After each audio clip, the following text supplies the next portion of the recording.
لیکن علماء خود گنجائش دے دیتے ہیں جہاں ابتلا ہو, جہاں عادت چھڑوانا پاسبل ہی نہیں رہا تو گنجائش دے دیتے ہیں کہ بھائی کیکڑے کے بارے میں تو نہیں دیتے گنجائش, اسی طرح یہ مگرمچھ کے انڈے منڈے نہیں کھائیں آپ, ٹھیک ہے نا. لیکن جھینگے کے بارے میں خود حنفی علماء گنجائش دے دیتے ہیں کہ اگر کہیں ابتلا بہت زیادہ ہے تو بھائی اس پہ زیادہ شدت مت کرو, کھانے دو اس کو. امام شافعی کے قول کو لینے دو اس کو. میرا معمول یہ کہ میں نہیں کھاتا جھینگا, کیونکہ مجھے کیا ضرورت ہے بھائی, جیسیوں کم چیزیں, مچھلی کی 100 اقسام ہیں, وہ پہلے کھا کے فارغ ہو جائیں تو جھینگے کے بارے میں سوچیں گے. لیکن اگر کوئی میرے سامنے بیٹھ کے کھا رہا ہو تو میں اس کو کچھ کہتا بھی نہیں ہوں, کیونکہ بہرحال علماء حنفیہ میں یہ اختلاف ہے, تو آپ کیوں اپنی رائے دوسرے پہ تھوپ رہے ہو. تو بہت سے لوگ ڈھٹائی کے ساتھ مجھے منہ چڑا چڑا کے جھینگے کھا رہے ہوتے ہیں میرے سامنے, تو میں اپنی رائے تھوپتا نہیں ہوں, تو کہتا ہوں کھانے دو, اب اختلاف ہے اس میں کیا کریں, کھا رہے تو کھانے دو. ایسا نہ ہو کہ اب آپ کھانا چھوڑیں تو جا کے ہر ایک کو ٹارچر کرنا شروع کر دیں. اختلافی چیز ہے تو اس کو ہلکا پھلکا ہی رہنے دیں, احتیاط خود کریں آپ. اتنی ساری چیزیں ہیں. امام صاحب کا موقف جو ہے دلیل کے لحاظ سے بہت مضبوط موقف ہے, بہت مضبوط موقف ہے. کسی صحابی نے نہیں کھایا, کسی تابعی نے نہیں کھایا, بھائی مچھلی کھائی ہے تو مچھلی کھاؤ آپ.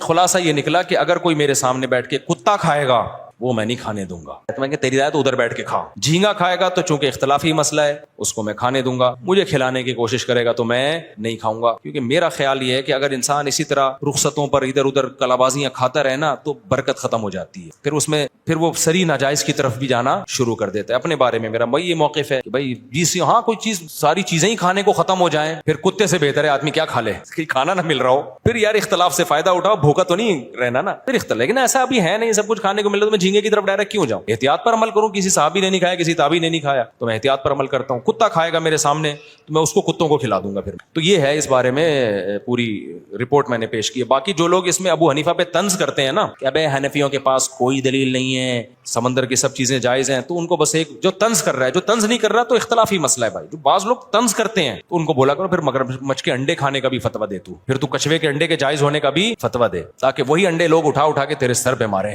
تو پھر اتنی بات نہیں, پھر پوری بات کرو آپ.